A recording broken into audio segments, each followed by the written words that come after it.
having an interesting day at What Works today. There seems to be lots of different and interesting things going on. I'm going to talk to you today about something which is very close to my own heart, not just inside school but outside of school. As you can see from the title, how to transform students into developers, not just users. Tied in with this is a whole concept, a whole idea about creativity. It's to do with coding. I'm actually an ICT teacher, but I also teach business as well. And along with the coding, the programming side of things, which is very much in vogue at the moment, there is also a whole design movement that works alongside that. And when you bring the two together, it's quite a powerful tool that you can use in the classroom to get your students really motivated, really thinking creatively, and get them innovating. My own journey into this started about maybe 12 to 18 months ago, and there was a lot of press coverage, particularly in the UK and in America, about how we were churning out students who could use technology but who weren't actually creating new technology. Any student could come into a classroom and they knew how to make a PowerPoint presentation that was reasonably okay. They could make an animation, they could even make websites. But beyond that, it was almost as if we were boxing them in and we were confining them to this level of creativity which they really wanted to battle their way through and get out of and start being really, really creative in lots of different ways. And as far as I'm concerned, it's all about giving students creative freedom. If you have a look at the board, it doesn't matter which country you live in really, as long as you have access to technology. Students today, they're looking to the future and they don't really know what jobs are going to be available in 10 years' time, in 15 years' time. When the students here go to university and graduate, there might be a whole selection of new jobs closely related to business and innovation that don't actually exist today. But what we can say is that there will be some links to technology. Technology is this all-encompassing field that surrounds us, every part of our life, whether it's school, at home, if you go to the hospital, travel, it all centres around technology and the advancement of it. So it's really important that our young people get to grips with it and start using it as a tool. And I'm not talking about things that they can do in the classroom where we tick boxes and we assess whether they can do this in Word or they can do that in PowerPoint. It's about using skills that they learn outside the classroom as well and bringing those into the classroom, even if it makes you as a teacher feel a little inadequate. And that's what happens to me sometimes. I'll get a student who comes to me and asks me a question and I don't know the answer. And that's fine. That's actually a really good thing because it shows that they're thinking about something differently to what they've learned in the classroom and extending their knowledge, extending their box of skills, if you like. I want to show you a video, and this is on YouTube. And this is where I want to be with my year 7s and 8s, okay, because I teach at high school. We've got students who are younger than that in the classroom. This is where you might be looking at going next year. You might be thinking really creatively, thinking about how you can make your first million, perhaps. If you have a little idea in your head, a spark of creativity, how are you going to get that off and running? How are you going to turn that idea into something that becomes reality? Now this lad, 12 years old,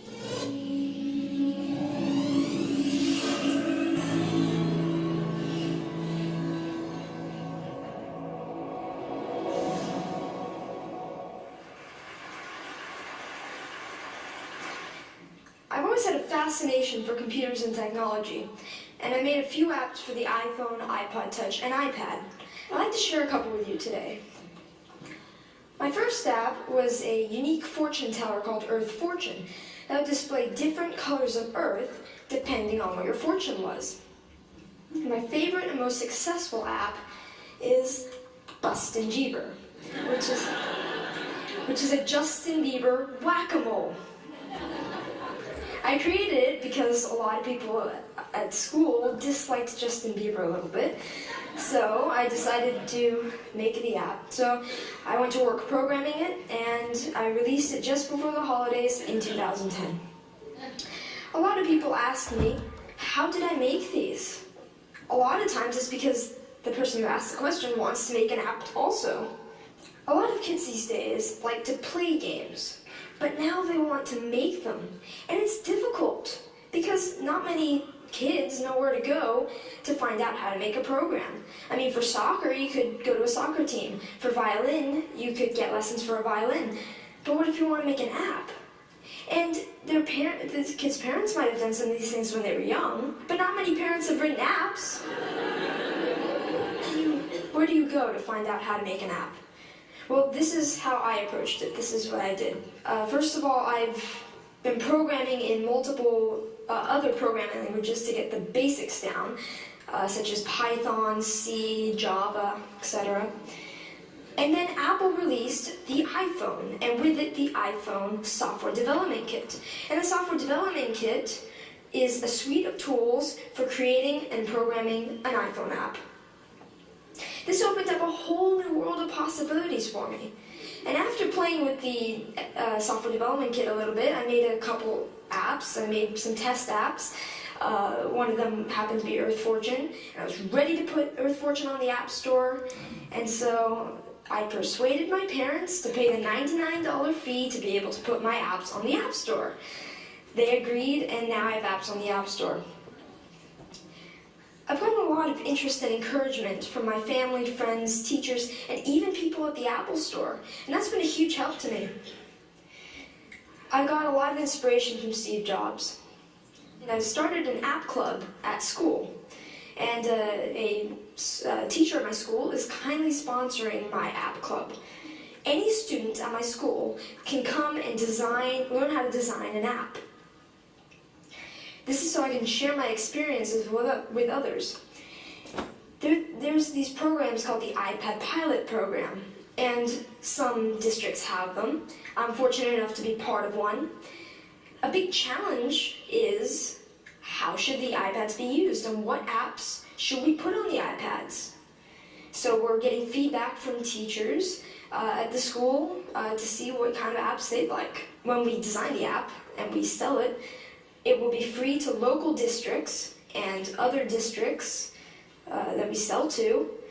All the money from that will go into the local ed foundations. These days, students usually know a little bit more than teachers with the technology. So, sorry. So this is a resource to teachers, and educators should recognize this resource and make good use of it. I'd like to finish up by saying what I'd like to do in the future. First of all, I'd like to create more apps, more games. I'm working with a third-party company to make an app. I'd like to get into Android programming and development. And I'd like to continue my app club and find other ways for students to share knowledge with others. Thank you.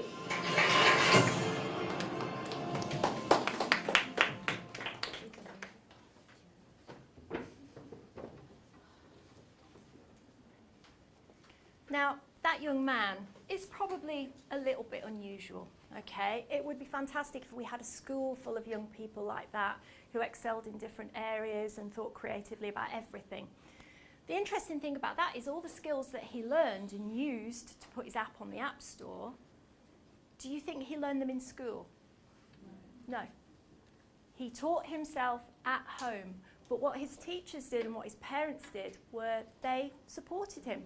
They facilitated this progress that allowed him to be creative and to produce a product which could then be sold and used by other people. And I think that's what it's all about. It's about nurturing creativity in your young people, encouraging them constantly, trying to get them to think beyond what they see every day and think about the future and what other people might need in terms of products and apps and technology. And it's amazing. They have amazing imaginations. And I don't think it's fair of us to constrain them inside a curriculum. Why don't we give them more freedom? Why do we say to them, you have to do this, this, this, and this throughout the year, just so that we can assess you and tick some boxes and write a report that sometimes don't actually mean that much, especially not to the students. Coding is part of a creative process for me inside my subject, but it's not just about coding, okay? It's about a process of learning, engagement, and creativity. Now, programming is a creative thing. You have to learn a new language. It's not a language that you speak, like most languages. You write it down. But the great thing about programming is if you make a mistake in your code, you don't just stop. You look at it, you examine it, you maybe talk to some peers about it, and you try and work out what the problem in the code is, and then you fix it. And you keep going through this process of evaluation and improvement until your code works properly and it does what you intended it to do. So there's some really valuable lessons from incorporating coding into the school curriculum and into the classroom. All the skills that you learn, though, as part of that are transferable, and they can embrace other subjects within the school. The obvious link to coding is with mathematics, but there's also links to business, geography, science. It's amazing how you can forge these links between your different departments and work on group projects together. Now, the idea of cross-curricular work isn't new. It's been around for years, but sometimes you have to make the time to be able to plan and get your students to understand how this cross-curricular work can actually benefit everybody. One of our main principles is learning by doing. In the classroom, we want the students to get their hands dirty, to actually do things, to have a go at something, to take risks, to not be afraid of making mistakes, to feel comfortable in that learning environment so they can actually do that. We're always told as teachers, you have to tell your students that success, yes, that's what we want to achieve, but failure is also part of that. Mr. Edison, one of the 20th century's great inventors, obviously invented the electric light bulb, sort of. I think he did actually steal the idea from someone else and then redeveloped it. But amongst those inventions, there were hundreds of inventions that him and his team created. He set up this huge workshop. It was almost a production line of invention. I've not failed. I just found 10,000 ways that won't work. And if your students feel like that and they keep on trying and they keep on looking at new ideas, trying to get just one to work and be fantastic, that's got to be a good thing. One thing that we've brought in at DESC in my department is PBL, or Project-Based Learning. And it's all about the students being able to solve real-world problems. Problems that they might encounter outside of school, in their home, when they go to the shopping mall, to a local hospital, when they're travelling on an airline, whatever. And working out how they could meet the needs of a particular person or a group of people in producing a product. Now, this applies to lots of different situations. One of the main features of PBL is that they can work collaboratively or independently as well. It doesn't have to be a group learning environment. Give people a choice. Don't constrain their creativity by telling them you have to work with Johnny or Sophie or Mohammed. They might want to work on their own. They might feel much more confident working on their own. They might be more creative when left to work on their own.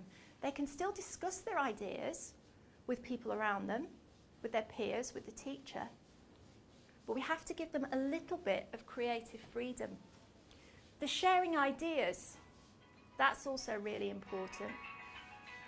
Sometimes when our students work, we get them to come up with a list of ideas and we put them on the floor and we get them to choose the best ones.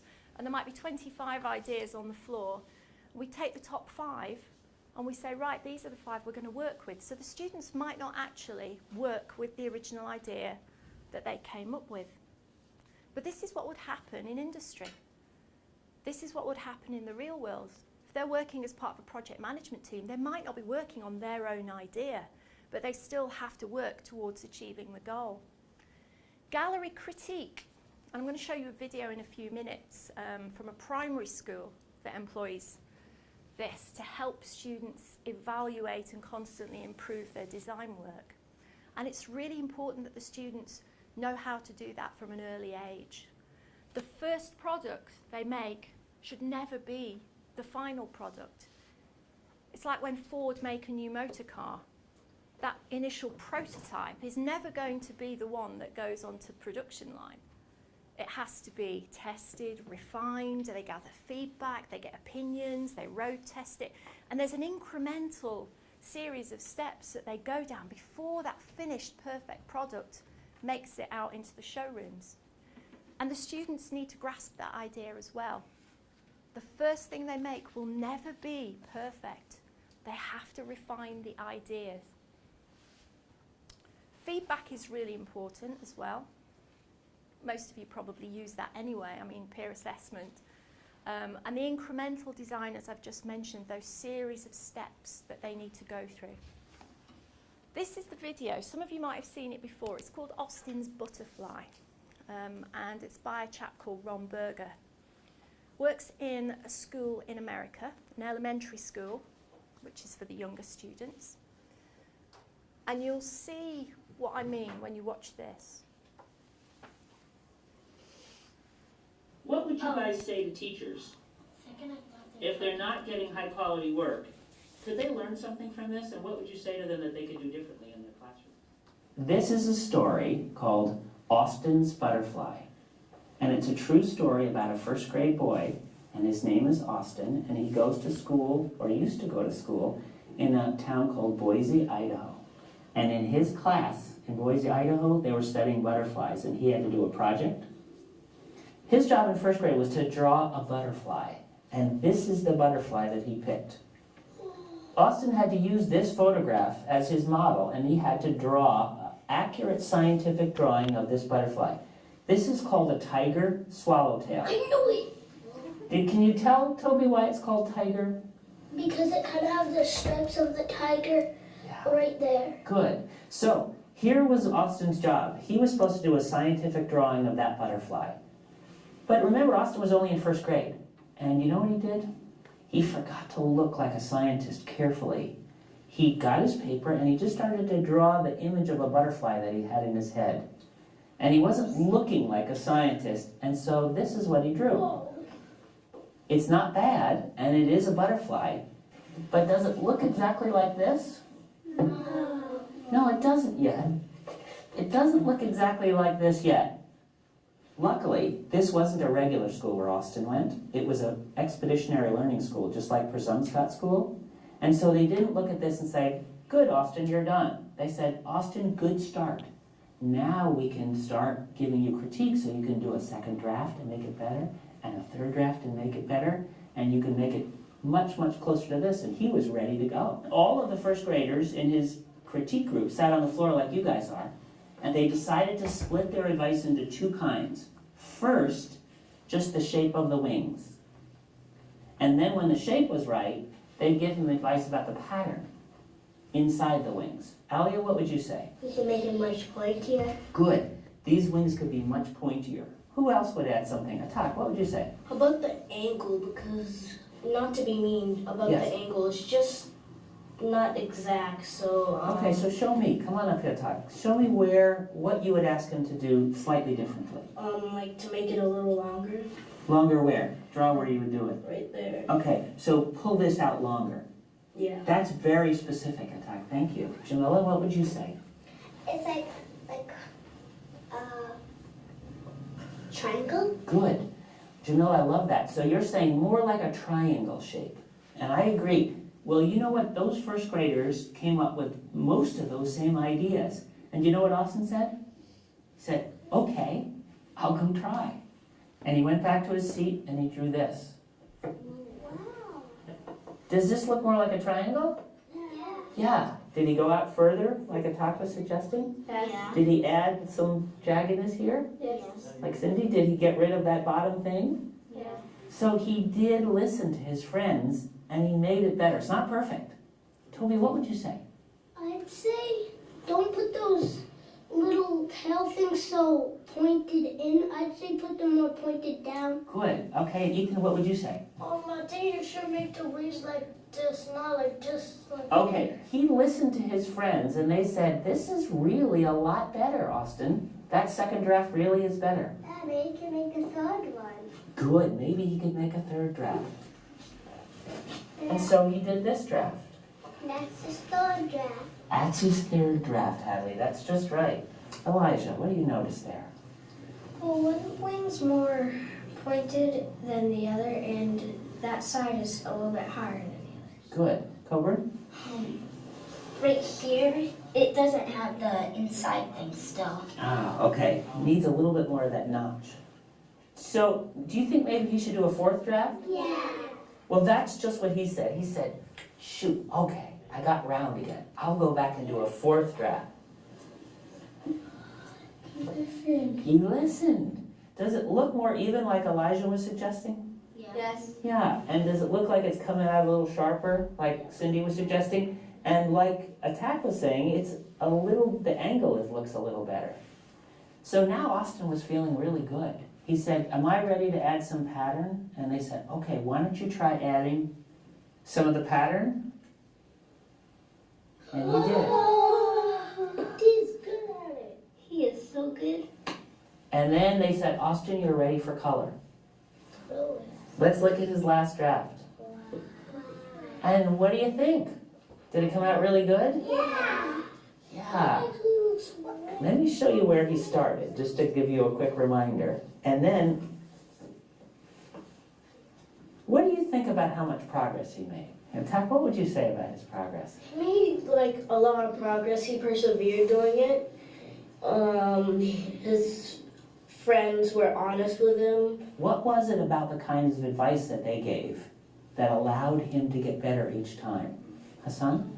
Well, they told him what was wrong about it. Did they say it's just wrong, or were they more specific? They were more specific, but they weren't mean about it. Great. He Hadley. made 6 drafts. And so is that something that other kids should learn from? What should we learn from that? He can make other drafts if it's not right. Good. So if it's not right, you can keep doing more drafts to make it better. You just don't use things in your head. You want to use a sharp eye. Good. He used the eyes of a scientist. Great. How old is first grade? Yeah. A 6-year-old created that picture of a butterfly, which I think is quite impressive. So what we do is we take that same technique, but we sort of like ramp it up a few levels so that it's suitable for our teenage students. One of the things that I've been harping on about throughout this presentation is about creativity and not constraining students, and that's really important. So about 12 months ago, when we decided to redesign our curriculum to incorporate programming and product design, we decided that we were going to give them lots more choices. And I've mentioned that already about the way that they work in groups or independently, but also with the way that they solve a problem. Just because you have taught them or enabled them to learn about Python programming or 3D design doesn't mean to say that they have to use those particular skills when they're solving a problem. Why can't they use skills that they've learned at home and outside the classroom? And that's what we're trying to get our students to do.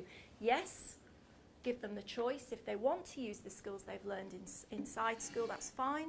But if they want to use other skills and show them off to us, that's also equally acceptable. So we give them a choice, okay? Which coding language they want to use, which type of software, which materials, and as I've mentioned earlier, do they want to work on their own or in a team? We also give them a theme, okay? As this project-based learning progresses, they get more and more used to the idea that they're going to be given a theme. And by a theme, I mean a very sort of almost vague theme. We might give them one word, or we might show them a picture of an empty box. and they can go off and design any sort of weird and wonderful expressions of creativity and skill through that shape or through that word. I mean, one that we've used last year was heroes, and we had students who were creating things to do with healthcare, apps for healthcare, wristbands that would automatically contain real-time data for patients, that if they had an accident by the side of the road, this could be scanned by ambulance drivers and it would automatically update with all their personal healthcare data, prescriptions and medical history. That's the sort of things that we got them thinking about. And it is really, whether you're talking about programming or business or entrepreneurship or whatever, it's all about innovation. It's all about getting them to come up with new ideas about how to do things. So, my advice, if you want to go down this route, is think of some themes that you think would be appropriate. You could even get other departments in your school to get involved with this. So, for instance, you could work with the maths department, see if they can think of a particular theme that might be suitable for an age range, and ask the students to come up with a product, an app, a website that will somehow build in that mathematical theme. There is a certain process that we go through as well. And this process links to something called design thinking, which is a way of creating products and ideas and processes that was championed by Stanford University's design school. To actually bring this to life, we're taking a group of students to Stanford next February. We'll be visiting a few other nice places in the San Francisco Bay Area as well, but one of the places we're visiting is Stanford University, and we're going to spend the day in their design school. And we're going to really get to grips with their idea of this design thinking, which is a way of producing products that's used in industry and business. The first thing we get them to think of is the persona, the target audience. Who is going to use their new product or idea? Because it's most important. If you don't know who you're designing something for, how are you ever going to meet their needs? How do you know what their requirements are if you don't ask them, if you don't have a particular person or group of people? Then they come up with ideas. Stanford called this ideation. It's one of those fancy creative people type words that they like to bandy about. But this is where we all get together in a big room. Sometimes we sit in a big circle and we throw ideas at each other and then maybe choose the top 5, or we let them choose their own individual ones. Sometimes they just swap ideas with a partner. Then they start creating a prototype, and we don't limit them to working with a computer. Just because I'm a computing person doesn't mean to say they have to use the computer. We have smart paint on the walls, so they can write all over the walls in our block if they want to with dry white pens. We have big long strips of paper. I'm lucky enough, my husband works at Gulf News, and he sort of borrows, I think that's the right word for it, borrows big rolls of paper that I can use in school, and we lay it on the floor and we get them to draw out ideas and processes, and they can walk through a process that involves technology. So for instance, if they're designing something for the airport, maybe perhaps for an airline, they will go through the whole process that a customer going to the airport would have to go through. And they will walk through it and they'll see where the pitfalls are and the needs and the requirements and build that into their product design, whether it's an app or whatever. Then the magic evaluation phase. They sit down. If they can meet with a real group of potential users, that's so much more powerful, but often we can't do that. So they'll sit down with perhaps some of the students in the same year group, same class, or perhaps some of the sixth form who are happy enough to come in and give a quick evaluation of their product. They get some feedback. This is where the Austin's butterfly comes in. They refine the idea and they make it better, and that's a sort of a rolling process that keeps on going. And it ends there, finally, in the final stage of refinement. Sometimes, however, they tend to start again and think, they get to the end stage and then they think, oh no, why didn't we do it this way? Now in industry, if that happens, it becomes a very costly exercise. because they end up having to spend lots of money redesigning it, but we do let them go back a few stages and try again. In my classroom, I don't know if any of you have heard of this, you might have done, it's a bit of a kit called a Raspberry Pi. Have you used Raspberry Pi? Yeah? We tested it out. Yeah. I love Raspberry Pis. I love them because they're a little cheap computer that you can do lots of weird and wonderful things with. You can attach one to a balloon and send it up into space, as long as it doesn't interfere with any aircraft, of course.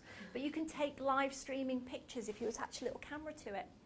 We had a man come over from the UK who, he's like a boffin when it comes to Raspberry Pi. His name's Alan O'Donoghue. And we went to a quiz night down at some golf club, a charity quiz night, and he came along, and I went up to the table where they were all sitting, and there's like, you know, people are sitting around, they're having their food, and he's got an empty coffee cup from Costa on the table with this little red flashing light on the side, and I thought, what's he doing? And he's one of these mad, eccentric professor types, and he'd attached a little camera to the side of the empty Costa coffee cup, and inside it was a Raspberry Pi with wireless facility enabled on it and a little memory card. And he was taking pictures of what was going on at the event every 2 minutes. And every now and again he'd turn it round and then he'd go and plonk it on someone else's table. And all with this bit of kit that costs really about it's about 180 dirhams, I think, to buy this bit of kit.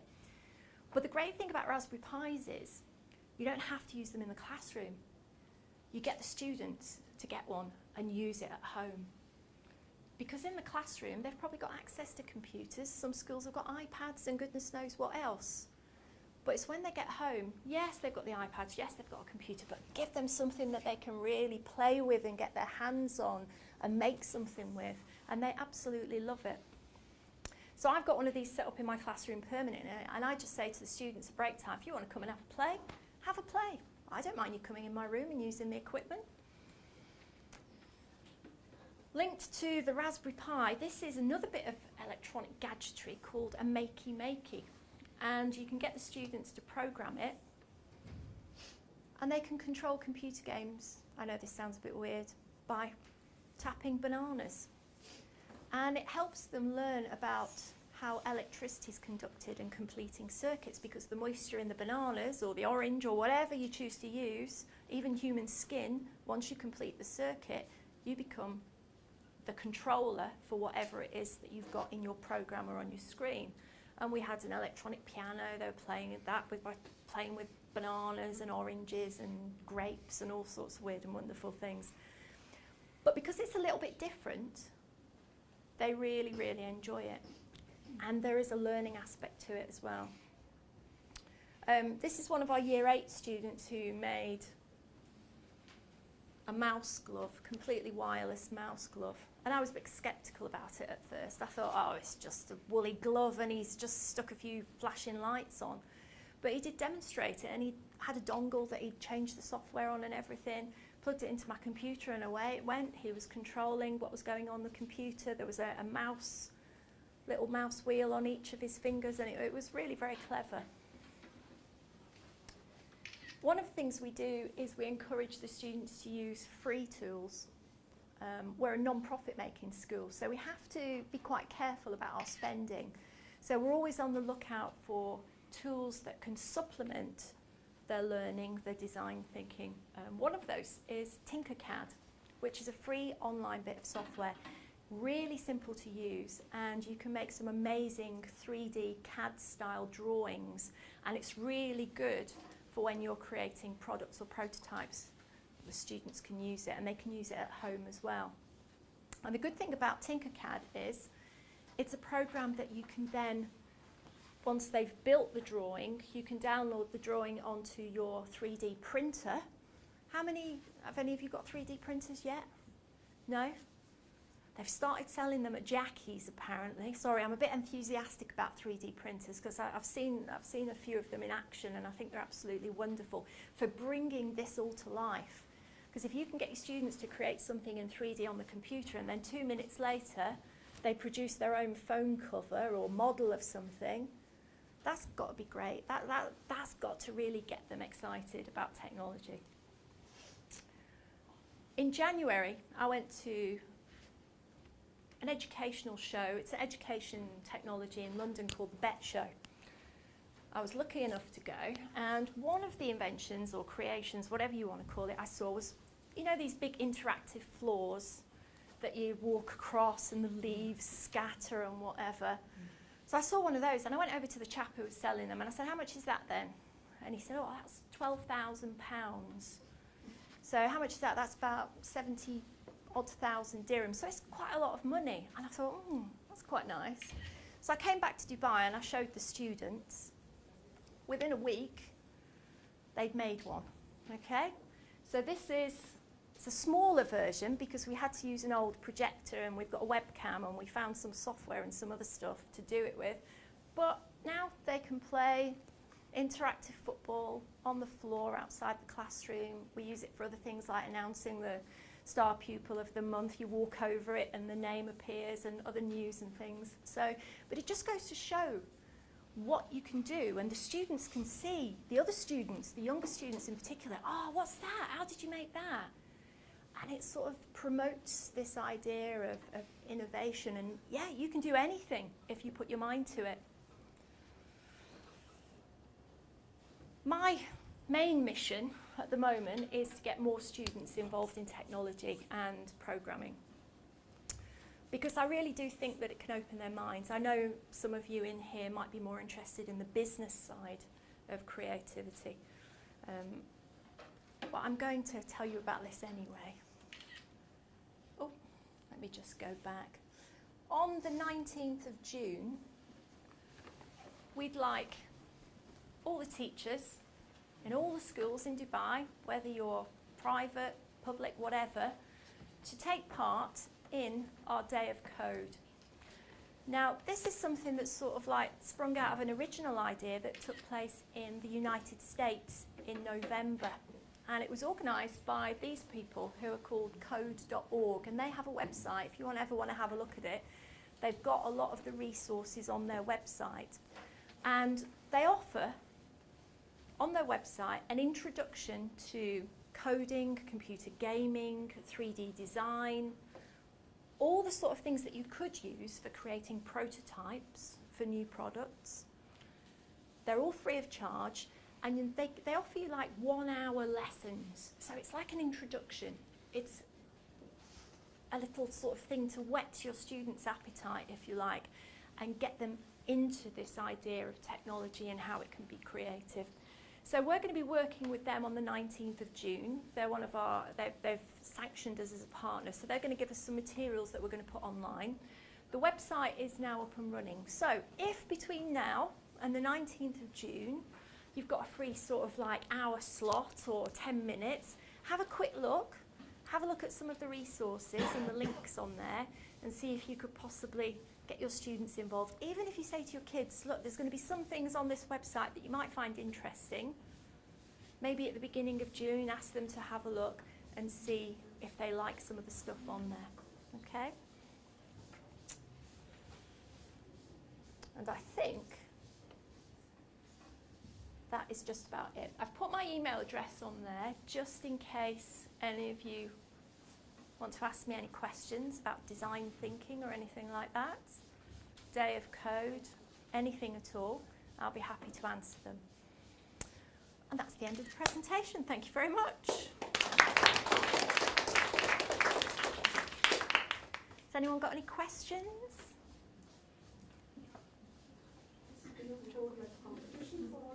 It's not a competition, it's about getting young people interested in programming and technology, okay? Do we come to the school or what? No, you would do it all online, as long as you have internet access. Yes?